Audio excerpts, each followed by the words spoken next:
कृष्ण। ओम नमो भगवते वासुदेवाय नमः। आइए आज के वीडियो में हम जानेंगे पापाकुंसा एकादशी व्रत पारण का शुभ मुहूर्त कब से कब तक है और क्या खाकर हमेशा व्रत का पारण करना चाहिए, पारण कैसे करना है, इन सब बातों को हम इसी वीडियो में जानेंगे। इस बार पापाकुंसा एकादशी का व्रत 3 अक्टूबर 2025 दिन शुक्रवार को रखा गया है और पापाकुंसा एकादशी व्रत का पारण 4 अक्टूबर 2025 दिन शनिवार को किया जाएगा। 4 अक्टूबर 2025 को पारण का जो शुभ मुहूर्त है वो सुबह 6:23 से लेकर 8:44 तक रहेगा। इस समय के भीतर ही व्रत का पारण करना शुभ माना जाता है। पारण हमेशा जो शुभ समय रहता है, जो शुभ मुहूर्त रहता है, उसी में किया जाता है। द्वादशी समाप्त होने से पहले ही हमेशा व्रत का पारण करना चाहिए। पारण करते समय सबसे पहले आपको तुलसी दल का सेवन करना चाहिए।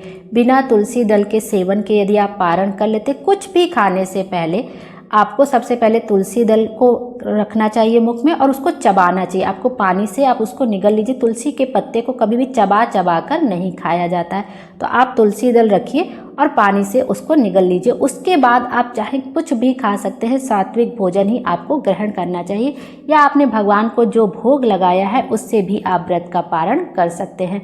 और जिस दिन आप व्रत का पारण करें उस दिन तुलसी माता को जल जरूर समर्पित करें, क्योंकि एकादशी के दिन तुलसी माता को जल समर्पित नहीं किया जाता है, क्योंकि उस दिन उनका निर्जला व्रत रहता है और यदि हम जल समर्पित कर देते हैं तो इससे उनका व्रत खंडित होता है।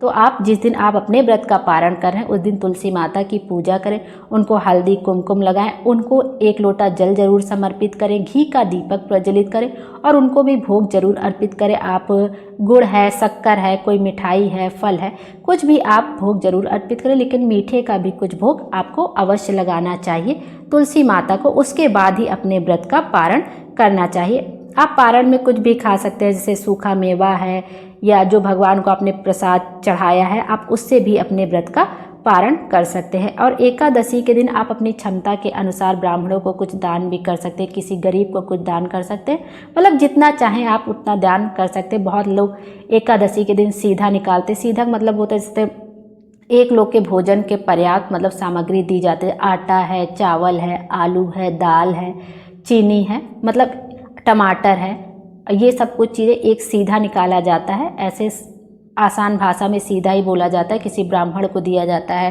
या किसी गरीब को आदेश दे सकते हैं, मतलब एक बार के भोजन की सामग्री निकाल के किसी को दी जाती है, उसको सीधा बोला जाता है और उसमें कुछ दक्षिणा रखना अनिवार्य होता है।